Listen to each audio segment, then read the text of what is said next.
Olá, bem-vindo ao canal Revisão de Biologia. Hoje, a nossa missão é uma só: gabaritar biologia no Enem.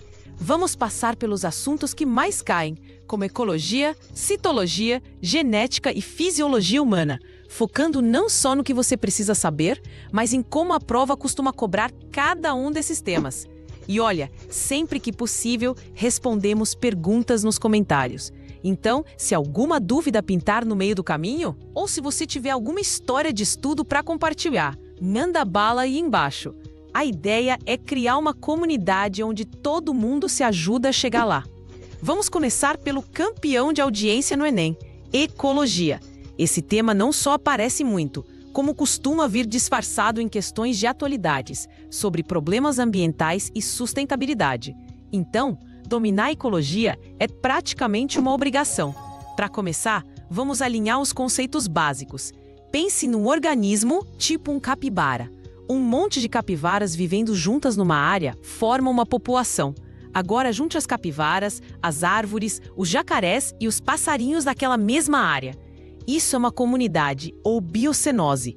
Quando você pega essa comunidade e soma os fatores não vivos, os fatores abióticos, como a água do rio, a luz do sol, a temperatura, as pedras, aí você tem um ecossistema.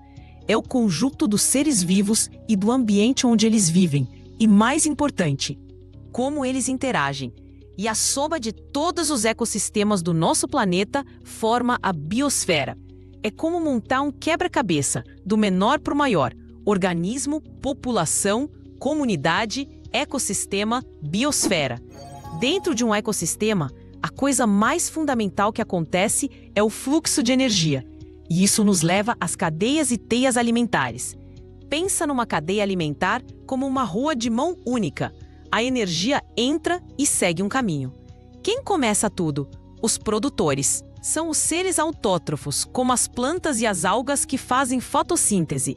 Eles pegam a energia do sol e a transformam em energia química, em comida. Eles são a base de tudo. Depois vêm os consumidores. O gafanhoto que come a planta é o consumidor primário, porque ele é o primeiro a consumir. Ele é herbívoro. Aí vem o sapo e come o gafanhoto. O sapo é o consumidor secundário. Uma cobra come o sapo. Ela é o consumidor terciário. E por aí vai. E no final de tudo, quando todo mundo morre, entram em cena os decompositores, que são as bactérias e os fungos. Eles são a equipe de limpeza da natureza, reciclando a matéria orgânica e devolvendo os nutrientes para o solo, para que os produtores possam usar de novo. Uma coisa crucial sobre esse fluxo de energia é que ele é unidirecional e decrescente. A energia não volta. E a cada nível que a gente sobe na cadeia alimentar, uma parte enorme da energia se perde. É a famosa regra dos 10%. A planta produz 100% de energia. O gafanhoto que a come aproveita só uns 10% disso. O sapo que come o gafanhoto aproveita 10% dos 10%, ou seja, 1% da energia original. Por isso as cadeias alimentares não são muito longas. Simplesmente não sobra energia suficiente lá no topo. Na vida real, as coisas são mais complexas que uma linha reta. Um animal não come só uma coisa. Por isso falamos em teia alimentar, que é um emaranhado de várias cadeias alimentares conectadas. O sapo pode comer o gafanhoto, mas também come uma mosca. A cobra pode comer o saco, mas também o ratinho. Entender quem come quem numa teia alimentar é um tipo de questão bem comum no Enem. Vamos para um tópico que assusta, mas que o Enem adora: os ciclos biogeoquímicos. Calma, o nome é feio, mas a ideia é simples. É o caminho que os elementos químicos, como a água, o carbono e o nitrogênio, fazem entre os seres vivos e o ambiente. O ciclo da água é o mais tranquilo. A água evapora dos rios e oceanos, sobe, condensa formando nuvens e depois cai como chuva, a precipitação. As plantas absorvem a água do solo e a liberam pela transpiração. Nós bebemos água e a liberamos na urina e no suor. É um ciclo bem intuitivo. O ciclo do carbono já tem mais detalhes. O carbono está na atmosfera, na forma de dióxido de carbono, o famoso CO2. As plantas, através da fotossíntese, capturam esse carbono e o usam para produzir glicose, sua comida. Quando um animal come a planta, o carbono passa para ele. E como esse carbono volta para a atmosfera? Pela respiração. Tanto as plantas quanto os animais respiram, liberando CO2. Os decompositores também liberam CO2 ao decompor a matéria morta. E claro, a queima de combustíveis fósseis, como petróleo e carvão, joga uma quantidade gigantesca de carbono na atmosfera, intensificando o efeito estufa. Agora, respira fundo, porque vamos falar do ciclo do nitrogênio, o terror de muita gente. O nitrogênio é super importante. Ele forma nossas proteínas e nosso DNA. O problema é que o ar é cheio de nitrogênio na forma de gás N2. Mas nós e as plantas não conseguimos usá-lo assim. É como ter $1 milhão num país que só aceita real. Você precisa de alguém para fazer o câmbio. E quem faz esse câmbio são bactérias. Esse é o ponto-chave. O processo começa com a fixação. Bactérias que vivem no solo ou nas raízes de algumas plantas, como o feijão, pegam o N2 do ar e o transformam em amônia. Depois, outras bactérias entram em ação na nitrificação, transformando a amônia em nitrito e depois em nitrato. O nitrato, sim, é a forma que as plantas conseguem absorver. Aí o nitrogênio entra na cadeia alimentar. E para fechar o ciclo, existem as bactérias desnitrificantes, que pegam o nitrato e o devolvem para a atmosfera como N2. O Enem ama perguntar sobre o papel dessas bactérias. Saindo dos ciclos, vamos para as relações ecológicas. Como os seres vivos interagem entre si. A gente pode dividir em 2 grandes grupos: relações harmônicas, onde ninguém se prejudica, e desarmônicas, onde pelo menos um lado sai perdendo. Dentro das harmônicas, temos o mutualismo. É uma relação onde os dois se beneficiam e a relação é obrigatória. Pensa nos líquens, que são uma associação entre algas e fungos. A alga faz fotossíntese e dá comida para o fungo, e o fungo dá proteção e umidade para a alga. Um não vive sem o outro. Já na protocooperação, os dois também se ajudam, mas a relação não é obrigatória. O exemplo clássico é o pássaro palito, que limpa os dentes do crocodilo. O pássaro ganha comida, o crocodilo ganha uma limpeza dental. Mas se eles se separarem, ambos sobrevivem. Temos também o comensalismo, onde um se beneficia e para o outro é indiferente. A rêmora que pega carona no tubarão é um bom exemplo. Ela se alimenta dos restos de comida do tubarão e para ele, tanto faz. Agora, as relações desarmônicas. A competição é uma disputa por recursos, que pode ser entre indivíduos da mesma espécie ou de espécies diferentes. 2 zebras disputando a mesma fêmea ou um leão e uma hiena disputando uma carcaça. Nos 2 casos, a relação é negativa para ambos, porque há um gasto de energia e risco. O predatismo é quando um animal, o predador, mata e come outro, a presa. Leão e zebra de novo. Positivo para o leão, negativo para a zebra. O parasitismo é parecido, mas o parasita geralmente não mata o hospedeiro, pelo menos não de imediato. Ele vive às custas do hospedeiro, se alimentando dele. Pensa no carrapato e no cachorro. O carrapato se beneficia, o cachorro se prejudica.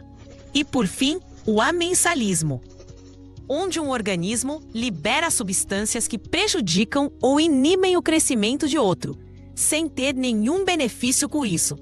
O exemplo famoso é o de alguns fungos, como o penicillium, que produzem a penicilina, uma substância que mata bactérias ao redor dele.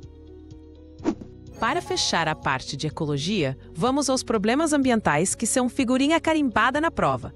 Eutrofização. Esse palavrão se refere ao excesso de nutrientes, principalmente nitrogênio e fósforo, em um corpo d'água, como um lago ou rio. A principal causa é o despejo de esgoto doméstico sem tratamento. Com tanto nutriente disponível, as algas microscópicas se reproduzem loucamente, formando uma camada verde na superfície. Isso impede a luz do sol de chegar nas plantas do fundo, que morrem. Depois, as próprias algas da superfície morrem por falta de espaço e recursos. Aí, a quantidade de matéria orgânica morta na água explode. As bactérias decompositoras aeróbicas começam a festa, consumindo todo o oxigênio da água para decompor tudo aquilo. Sem oxigênio, os peixes e outros animais morrem. O ambiente aquático vira um deserto sem vida. O Enem pode te dar uma situação problema e perguntar como resolver. A resposta quase sempre envolve saneamento básico e tratamento de esgoto. Outro problema clássico é a magnificação trófica ou bioacumulação. Acontece com poluentes que não são biodegradáveis, como metais pesados, mercúrio e alguns pesticidas. Imagine que um produtor, uma alga, absorva um pouquinho de mercúrio da água. Um peixe pequeno come milhares dessas algas ao longo da vida, e o mercúrio vai se acumulando no corpo dele. Um peixe maior come centenas desses peixes pequenos, acumulando ainda mais mercúrio. E uma ave que come esse peixe maior vai ter uma concentração altíssima de mercúrio. A substância vai se concentrando a cada nível da cadeia alimentar. Quem está no topo sempre se dá pior. Vamos falar também do aquecimento global. O efeito estufa é um processo natural e importante. Gases como o CO2 formam uma camada que retém parte do calor do Sol, mantendo o planeta aquecido. O problema é que a gente está aumentando muito a quantidade desses gases, principalmente pela queima de combustíveis fósseis e desmatamento. Esse excesso de gases engrossa o cobertor em volta da Terra, retendo mais calor do que deveria. Isso causa o aumento da temperatura média do planeta, o aquecimento global, com consequências como o derretimento das calotas polares e eventos climáticos extremos. Falando em desmatamento, a destruição de habitats é a principal causa da perda de biodiversidade no mundo. Quando você destrói uma floresta, não está matando só as árvores. Está destruindo a casa de incontáveis espécies de animais, plantas e micro-organismos, muitas das quais nem conhecemos ainda. Isso leva à extinção e desequilibra ecossistemas inteiros. O Enem gosta de conectar isso com a importância da Amazônia e de outros biomas brasileiros. Certo! Respiramos fundo e sobrevivemos à ecologia. Agora vamos mergulhar no mundo microscópico da citologia, o estudo das células. A primeira grande divisão é entre células procariontes. As procariontes são mais simples, menores e não têm um núcleo definido. O material genético DNA fica solto no citoplasma, numa região chamada nucleoide. Elas também não têm organelas membranosas. Quem tem esse tipo de célula? As bactérias e as arqueias. Já as células eucariontes são mais complexas, maiores e têm um núcleo verdadeiro, onde o DNA fica guardadinho, protegido por uma membrana. Elas também são cheias de compartimentos, as organelas, cada uma com uma função específica. É como comparar um kitnet com uma casa de vários cômodos. Animais, plantas, fungos e protistas. Todos nós somos feitos de células eucariontes. Vamos fazer um tour pelas principais organelas de uma célula eucarionte. Imaginando que a célula é uma cidade, a membrana plasmática seria a muralha com portões controlados. Ela delimita a célula e controla tudo que entra e sai. Ela é formada por uma dupla camada de fosfolipídios e tem proteínas incrustadas. Esse modelo é chamado de mosaico fluido. Algumas substâncias passam livremente no transporte passivo, como a difusão e a osmose, sempre a favor do gradiente de concentração. Outras precisam de um empurrãozinho e gastam energia para entrar ou sair no transporte ativo, que ocorre contra o gradiente. O núcleo é a prefeitura da cidade. É lá que fica o DNA, o manual de instruções completo para construir e operar a célula inteira. O citoplasma é o espaço da cidade, onde tudo acontece. É um gel chamado citosol, onde as organelas estão mergulhadas. As usinas de energia da cidade são as mitocôndrias. É nelas que ocorre a respiração celular, um processo que quebra a glicose para produzir ATP, a molécula de energia da célula. Células que gastam muita energia, como as musculares, tem muitas mitocôndrias. Os ribossomos são as pequenas fábricas da cidade. Eles são responsáveis por ler as instruções que vêm do núcleo, na forma de RNA mensageiro, e montar as proteínas. Eles podem estar soltos no citoplasma ou presos no retículo endoplasmático. O retículo endoplasmático rugoso, que tem ribossomos grudados.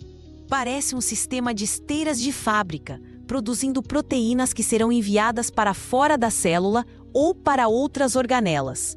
Já o retículo endoplasmático liso não tem ribossomos e sua função é produzir lipídios e desintoxicar a célula. Depois que as proteínas são feitas no retículo rugoso, elas vão para o complexo de Golgi, que funciona como centro de distribuição dos correios da cidade. Lá, as proteínas são modificadas, empacotadas em pequenas bolsas chamadas vesículas e enviadas para o seu destino final. Os lissossomos são a equipe de limpeza e reciclagem. São bolsas cheias de enzimas digestivas que quebram partículas de alimento, organelas velhas ou até mesmo invasores, como bactérias. As células vegetais têm algumas estruturas a mais. Elas têm uma parede celular rígida, feita de celulose, que fica do lado de fora da membrana plasmática e dá sustentação.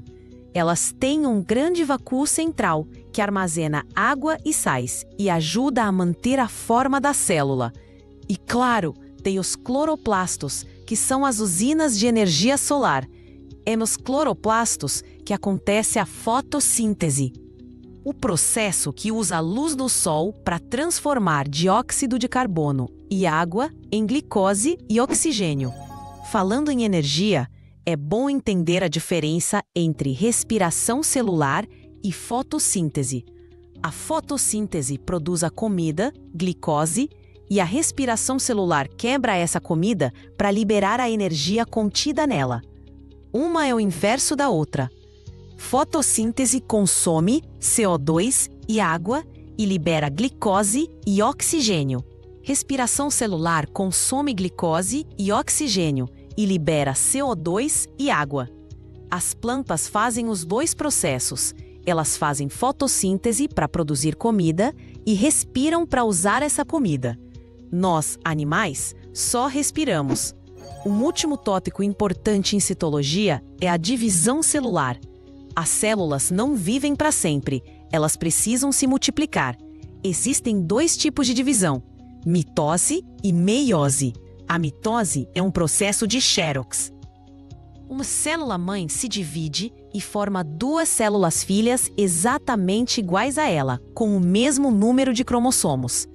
Para que serve a mitose?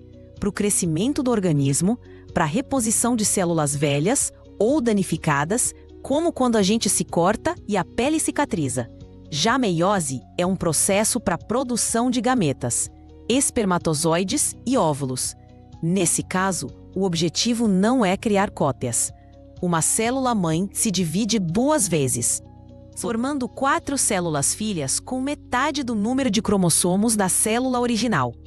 Isso é fundamental para a reprodução sexuada. Quando o espermatozoide, com metade dos cromossomos, se junta com o óvulo, com a outra metade, o número de cromossomos da espécie se restabelece.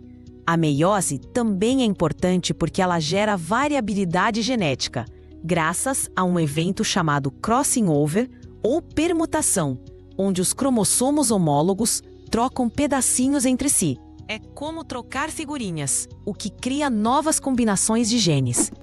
Da célula, vamos para as moléculas da vida, a bioquímica. O Enem adora questões que envolvem carboidratos, lipídios, proteínas e vitaminas. Carboidratos, ou açúcares, são nossa principal fonte de energia. Os mais simples são os monossacarídeos, como a glicose e a frutose. Juntando dois, temos um disacarídeo, como a sacarose, o açúcar de cozinha. E juntando muitos, temos os polissacarídeos, que podem servir para armazenar energia, como o amido nas plantas e o glicogênio nos animais, ou para dar estrutura, como a celulose nas plantas e a quitina nos fungos. Lipídios são as gorduras e os óleos. Eles são famosos por serem uma reserva de energia de longo prazo. Pensa no urso que hiberna. Ele acumula gordura para ter energia durante o inverno. Os lipídios também formam as membranas das nossas células, ajudam na absorção de vitaminas e na produção de alguns hormônios.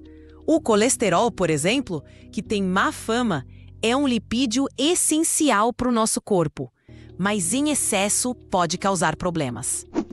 Proteínas são as operárias do nosso corpo. Elas fazem quase tudo. São formadas por bloquinhos menores chamados aminoácidos. A função de uma proteína depende da sua forma tridimensional, que é super específica. Elas podem ser enzimas que aceleram as reações químicas, podem ser anticorpos que nos defendem, podem transportar substâncias como a hemoglobina que transporta oxigênio, podem dar estrutura como o colágeno da pele. Quando você aquece muito uma proteína ou muda o pH, ela perde sua forma e sua função.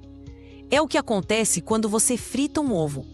A clara, que é pura proteína, albumina, se desnatura e fica branca e sólida.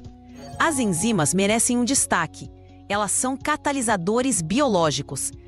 Pensa numa enzima como uma chave específica para uma fechadura. Cada enzima tem um formato que se encaixa perfeitamente em uma molécula específica, o substrato. Elas aceleram as reações químicas milhões de vezes, permitindo que a vida aconteça numa velocidade viável. Fatores como temperatura e pH afetam muito a atividade das enzimas. Cada uma tem uma temperatura e um pH ótimos para funcionar. Fora dessa faixa, elas perdem eficiência. Agora vamos para a fisiologia humana. Como o nosso corpo funciona? O Enem geralmente foca em alguns sistemas. O sistema digestório é um deles. A digestão começa na boca.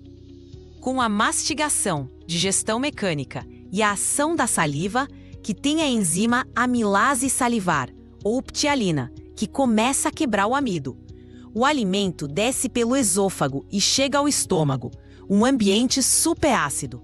Lá, o suco gástrico, que contém ácido clorídrico, e a enzima pepsina começa a digestão das proteínas. Do estômago, o bolo alimentar, agora chamado de quimo, vai para o intestino delgado. É aqui que a mágica acontece. O intestino delgado recebe a ajuda de 2 órgãos. O pâncreas, que produz o suco pancreático, cheio de enzimas para digerir proteínas, carboidratos e gorduras. E o fígado, que produz a bile. A bile não é uma enzima, ela age como um detergente, emulsificando as gorduras, ou seja, quebrando as grandes gotas de gordura em gotículas menores, para facilitar a ação das enzimas. É no intestino delgado que a maior parte da digestão e da absorção dos nutrientes ocorre. O que sobra vai para o intestino grosso, onde a água é absorvida e as fezes são formadas. O sistema respiratório é responsável pelas trocas gasosas. O ar entra pelo nariz, passa pela faringe, laringe, traqueia, brônquios e chega aos pulmões, nos alvéolos pulmonares. Os alvéolos são pequenos sacos de ar com paredes finíssimas, rodeados por vasos sanguíneos. É ali que ocorre a hematose. O oxigênio do ar passa para o sangue e o gás carbônico do sangue passa para o ar, para ser expirado. Esse processo acontece por difusão simples, do local de maior concentração para o de menor. O sistema circulatório ou cardiovascular transporta tudo isso pelo corpo. O coração é a bomba. Ele tem 4 câmaras, 2 átrios em cima e 2 ventrículos embaixo. O sangue rico em gás carbônico chega ao átrio direito, passa para o ventrículo direito e é bombeado para os pulmões. Isso é a pequena circulação. Nos pulmões, ele libera o gás carbônico e pega o oxigênio.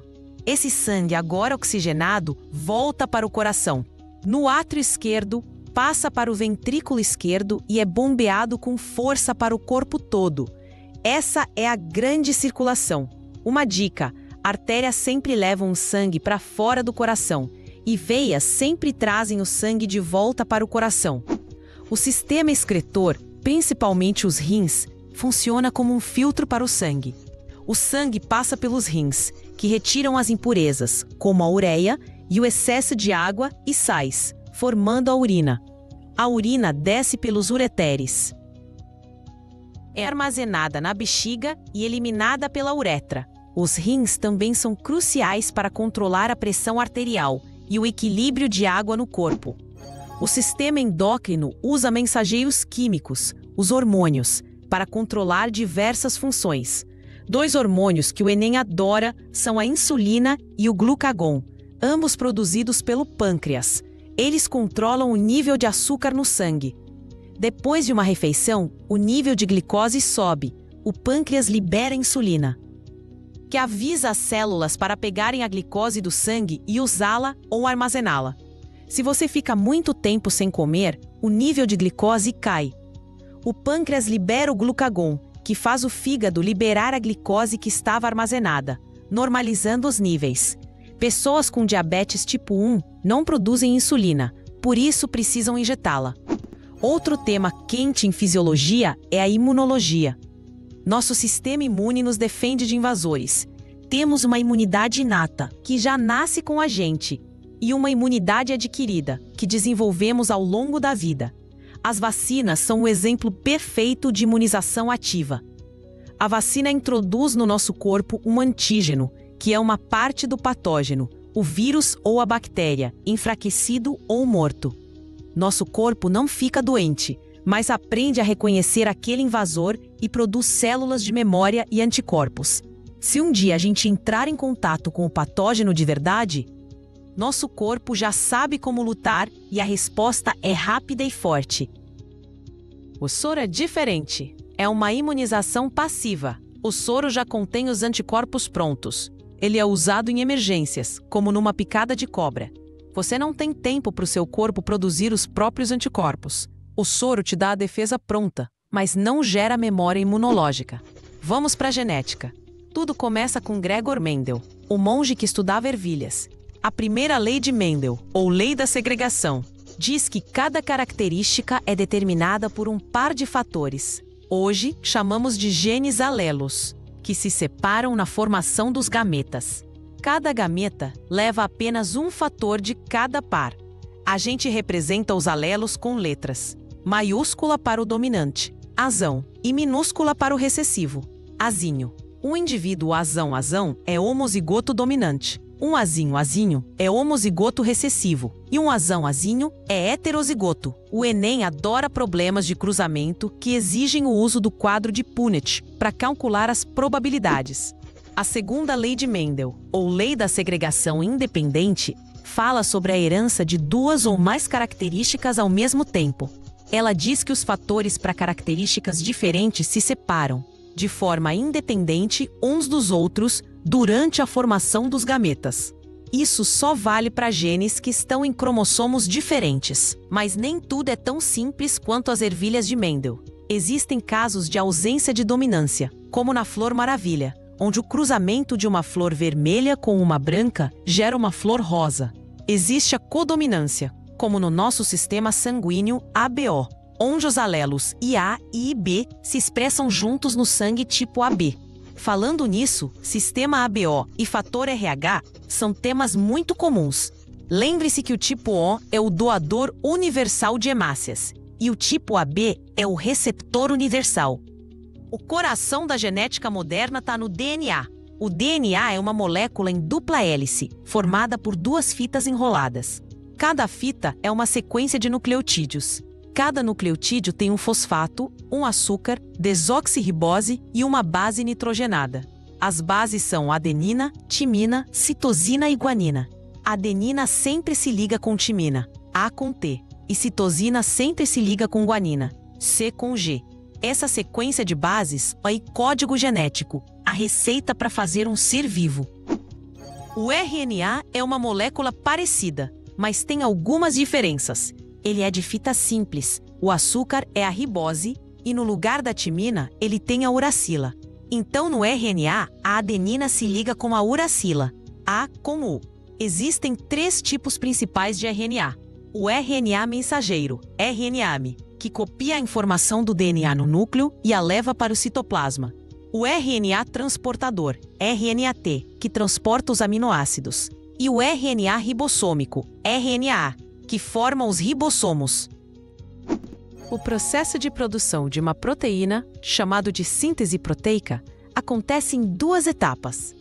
A primeira é a transcrição, que ocorre no núcleo. Um trecho do DNA, um gene, é usado como molde para criar uma molécula de RNA mensageiro. É como copiar uma receita de um livro grande para um pedaço de papel.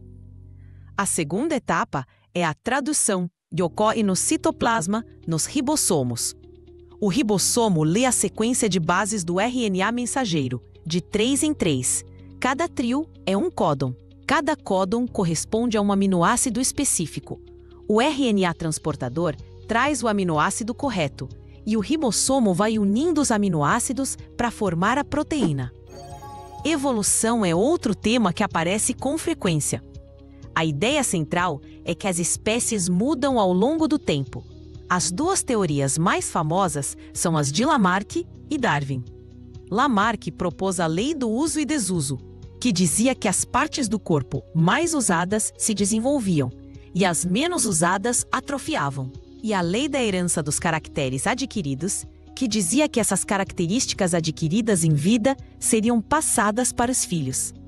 O exemplo clássico é o do pescoço da girafa, que teria esticado de tanto ela se esforçar para alcançar as folhas altas.